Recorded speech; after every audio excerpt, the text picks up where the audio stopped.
Amazon data centre పైన Iran missile దాడికి పాల్పడింది. గల్ఫ్ రీజియన్ లో ఉన్నటువంటి ఇరాన్ టెక్ వార్ పాల్పడుతోంది. సో ఇటు బహ్రెయిన్ లో ఉన్నటువంటి అమెజాన్ డేటా సెంటర్ పైన దాడి చేసింది.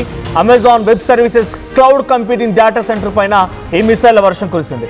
మిసైల్స్ తో ఐఆర్జీసీ విరుచుకుపడింది. అటు డేటా సెంటర్లోని సర్వర్లన్నీ కూడా పూర్తిగా దెబ్బతినిపోయాయి. గల్ఫ్ సరౌండింగ్ మొత్తం కూడా క్లౌడ్ సేవల్లో ఇప్పుడు అంతరాయం ఏర్పడింది.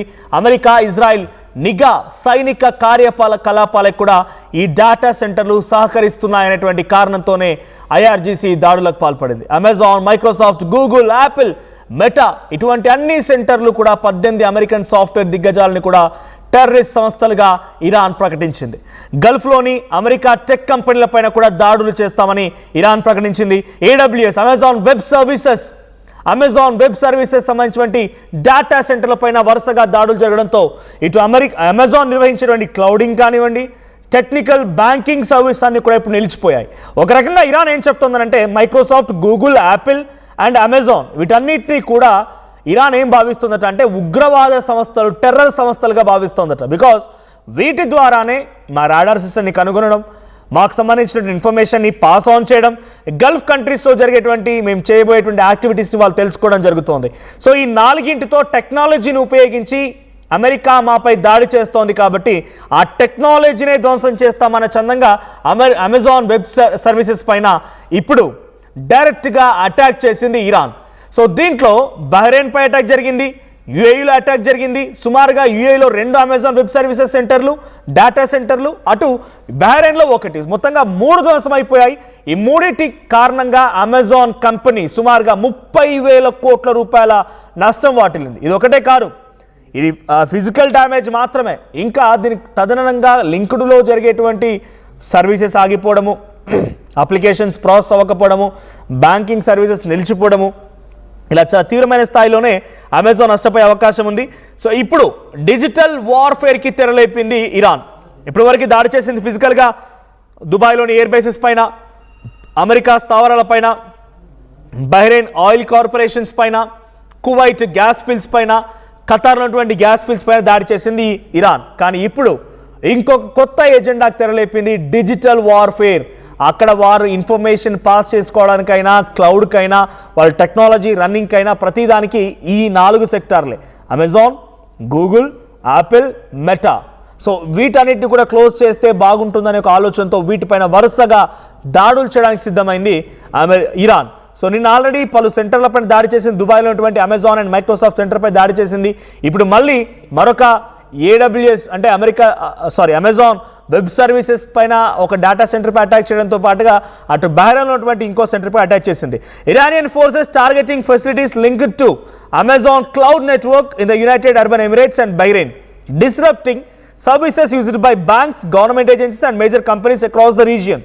సో వన్స్ ఒకసారి కనుక ఆగిపోతే దీనికి ఇంటర్లింక్లో ఉన్నటువంటి చాలా ఇవి కూడా, ఉదాహరణకి అమెజాన్ లాంటి డేటా సెంటర్పై అటాక్ జరిగింది అనుకోండి, అమెజాన్ డేటా సెంటర్ ద్వారా స్టోరేజ్ కోసం ఉపయోగించిన డేటా కానివ్వండి, మరీ ముఖ్యంగా టెక్నాలజీ పరంగా ఇజ్రాయెల్, అమెరికా కనుక దీన్ని ఏమైనా ఉపయోగిస్తే అవి ధ్వంసం అయిపోతాయి. దానికి లింక్డ్గా ఇంకా ఉన్నటువంటి కొన్ని వెబ్ సర్వీసెస్ కానీ, తర్వాత బ్యాంకింగ్ సెక్టార్స్ కానీ, గవర్నమెంట్ ఏజెన్సీస్ కానీ, ఇంకా చాలా ఇతరత్ర చిన్న చితక కంపెనీలన్నీ కూడా తీవ్ర నష్టంలో వాటిలో అవకాశం ఉంది, స్ట్రక్ అయిపోతాయి. So strategic role of data centers in modern warfare. ఎందుకు వీటిపైన దాడి చేసిందని అంటే కనుక data centers power much of the global digital economy, hosting cloud services, financial systems, communication platforms and artificial intelligence tools. Because Amazon's cloud platforms AWS supports critical applications worldwide, damaging such facilities can have widespread economic and technological effects.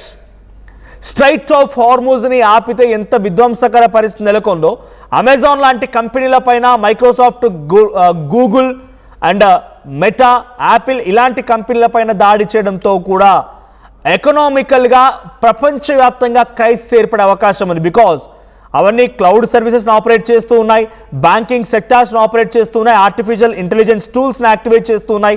So ఒక్కసారిగా ఈ attack జరిగిందంటే కనుక ఆ కంపెనీలు భయపడిపోయినా, వెనకడుగు వేసినా, data సెంటర్లో ఉన్నటువంటి ఇన్ఫర్మేషన్ని పూర్తిగా కొలాప్స్ అయినా కూడా దాన్ని తిరిగి రిట్రైవ్ చేయాలన్న సమయం పడుతుంది.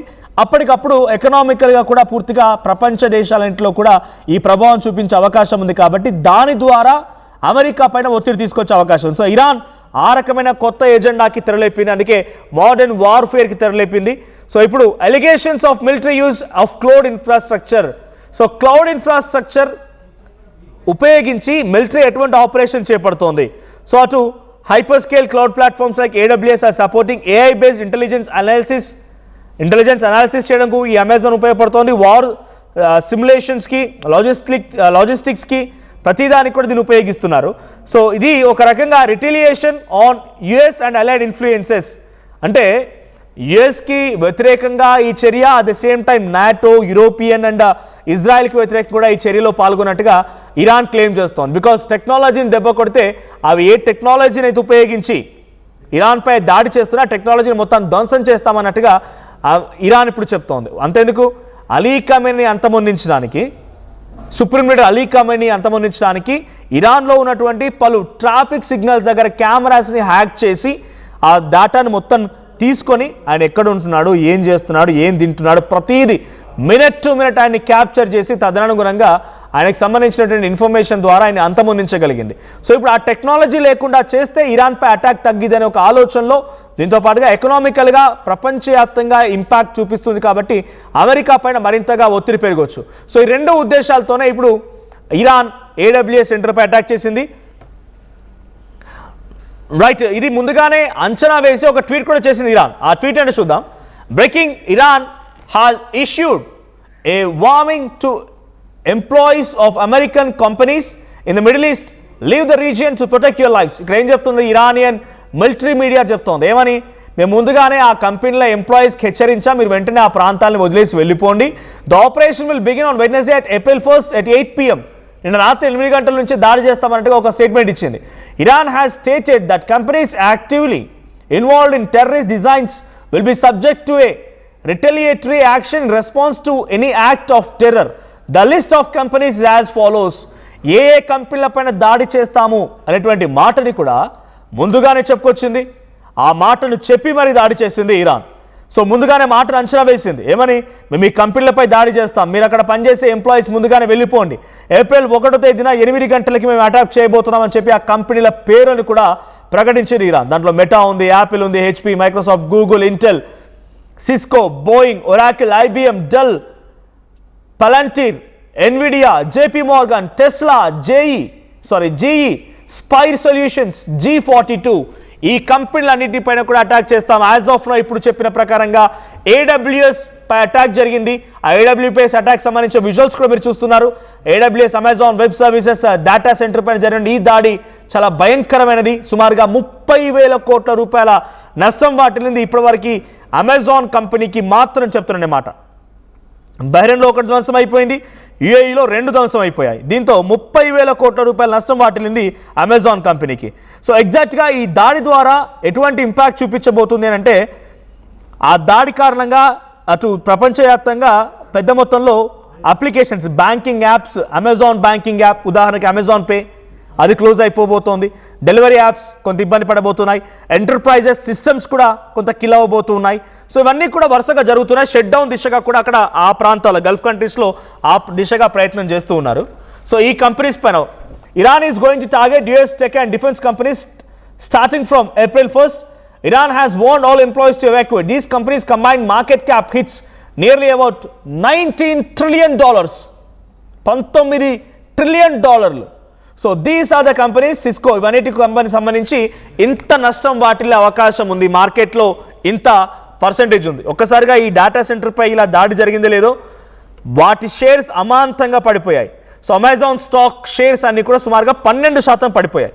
సో ఇప్పటివరకు దీని నష్టం సుమారుగా 60,000 కోట్ల రూపాయలు కేవలం షేర్స్ విషయంలో, 30,000 కోట్ల రూపాయలు వాళ్ళకి సంబంధించిన ఫిజికల్ లాస్లో, సుమారుగా ఒక రోజుకి 2,000 కోట్ల రూపాయల నష్టం అంట. ఈ రకంగా దాడి జరగడంతో 2,000 కోట్ల రూపాయల నష్టం పర్ డే. అండ్ ఓవరాల్ అక్కడ ఫిజికల్ డ్యామేజ్ అంతా కలిపితే 30,000 కోట్లు. అండ్ దీని కారణంగా స్టాక్స్ పడిపోవడంతో 60,000 కోట్ల రూపాయల నష్టం వాటిల్లిందట. ఓవరాల్గా కొన్ని లక్షల కోట్ల రూపాయలు నష్టం వాటిల్లింది. లక్షల కోట్ల రూపాయల నష్టం వాటిల్లింది. 18 అమెరికన్ సాఫ్ట్వేర్ దిగ్గజాలకి టెర్రరిస్ట్ సంస్థలుగా గుర్తించి మేము దాడి చేస్తున్నామని ఇరాన్ భావిస్తోంది. బికాజ్ ఇవి ఉపయోగించే ఇరాన్ పైన అమెరికా దాడి చేస్తోంది, ఇజ్రాయెల్ దాడి చేస్తోంది. ఆ టెక్నాలజీ ఆధారితంగా, డేటా ఆధారితంగా, ఏఐ ఇంటెలిజెన్స్ ఆధారితంగా వీటన్నింటినీ కలిపి అమెరికా, ఇజ్రాయెల్ కలిసి ఇరాన్పై దాడి చేస్తున్నాయి కాబట్టి వాటిని కిల్ చేస్తున్నామని ఇరాన్ చెప్తోంది. మరి దీని ప్రభావం ఇండియాపై ఏదైనా పడుతుందా, ఆ సిచ్యువేషన్ ఉంటుందా అంటే ఇండియా హ్యాస్ ఇట్స్ ఓన్, అంటే మనకు కూడా ఇండియాలో AWS సెంటర్లు ఉన్నాయి. ఇండియాలో ముంబైలో ఉంది.